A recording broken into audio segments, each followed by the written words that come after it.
Hey, welcome back to Beer Geek Beer Reviews. As you can see, I've got a nice daunting fire in the background. It is very, very cold outside, so I thought I would go with this beer right here. And I'm going to mess this name up no matter how I do it, but De Kokkers, or De Kokketers, Van De Koreaar. But anyway, it's called the San Pardon.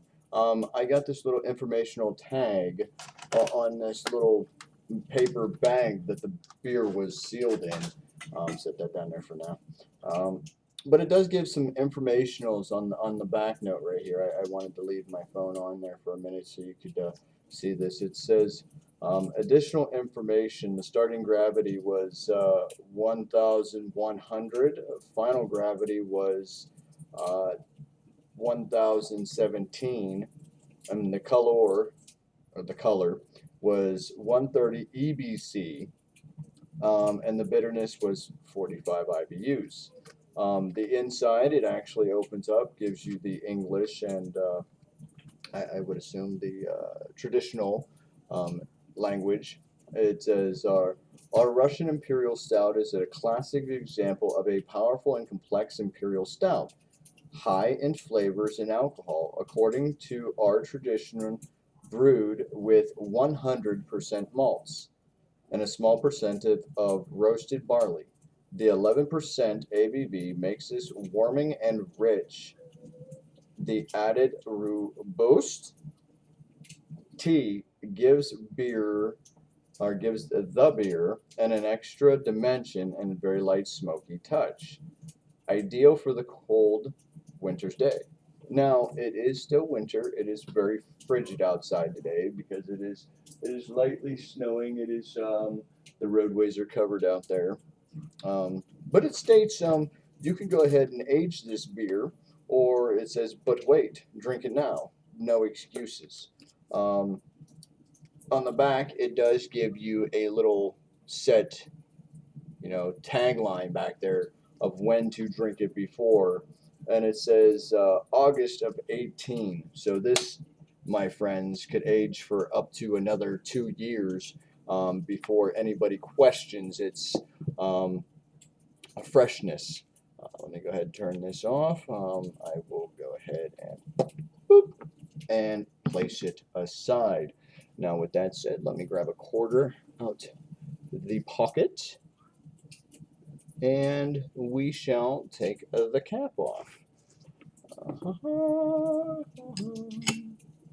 And very gently pop a top. Bubbles are rising and it's still coming. So let's go ahead and get a pour, shall we?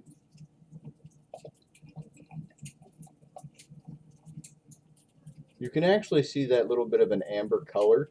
This is going to give loads of head only because of any smoked wheat or wheat product that's in there, I think would give off to more of a luscious head than the actual barley would, as you can see. Go ahead and turn this around for you. There it shall be. Here is the beer. It actually poured out lighter than I was actually hoping for. As you can see, the head is actually rather off eggshell color. It's not a brilliant white, it's not a khaki, but it's like a very light in between.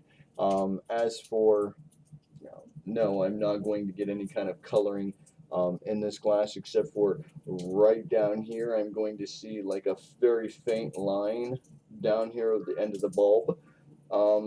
It's like a burnt caramel color. Um, Other than that, let's go ahead and assess, shall we?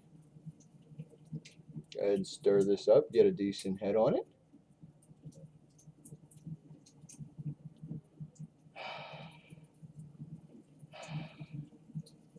It almost smells like a sour. I smell the roasted malts. I get a little bit of smokiness in there.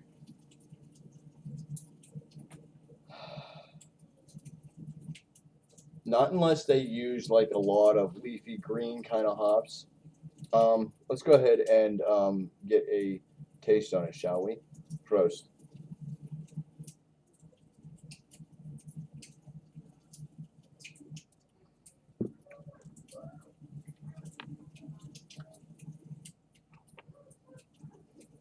To me, it's just that.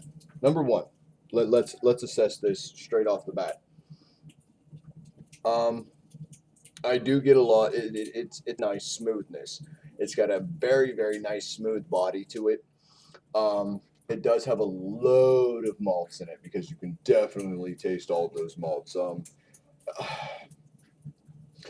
I don't really taste a lot of wheat because of the fact that everything's so roasty and toasty. Um, but I do get a load of like that metallic lager flavor. Um, I don't know how I should put that. Besides that, I get a big metallic flavor up front. It dissipates rather quickly, and so therefore it's not as cloying as I thought it would be. As soon as I tasted it, I'm like, ooh, there's just like that metallic flavor. It's almost like copperish, but it's more metal flavor than anything. Which, like I said, excuse me, you can definitely get from these type of beers. Some just hide it better than others. Others are, in my opinion, better brewers than just to, leave this kind of stuff or the kind of flavors inside of their beers. Some people can detect it better than others, but as of this, it almost smells like, now that I'm getting more of it, almost like a beer that's been on nitro.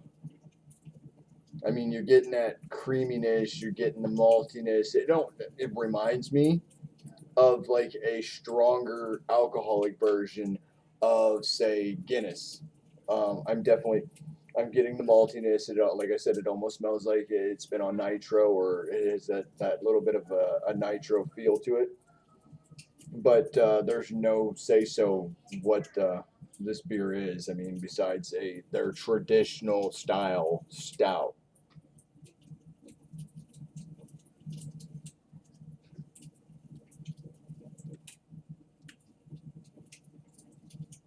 Flaked malts. I can get that like flakiness kind of flavor, almost like kind of like cornflakes, but with that more of a maltier flavor, less corny.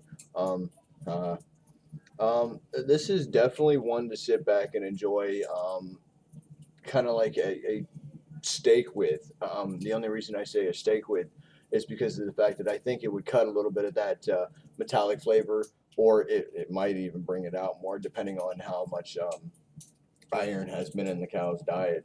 But maybe not even cow, depending on how you like your steak or what type of animal you like to eat. Um, Roasted chicken. I would definitely say roasted chicken. I mean, if you're going to get that big roastedness, maybe even like a barbecue mesquite flavor, I would definitely try to drink a beer like this with, only because of the fact that I want to find out how it pairs with the different meats and the different flavors. Um, I wouldn't say that the smokiness in this beer is great. It's not grand. You will get a hint of it. It doesn't last long. Other than that, it's the body's too thin for me. I like mine thicker. But with that said, man, peace, pros, deuce, and as always, rate, comment, subscribe. Hey, man, don't drink and drive, don't text and drive, and as always, man, drink great, amazing craft beers. Peace.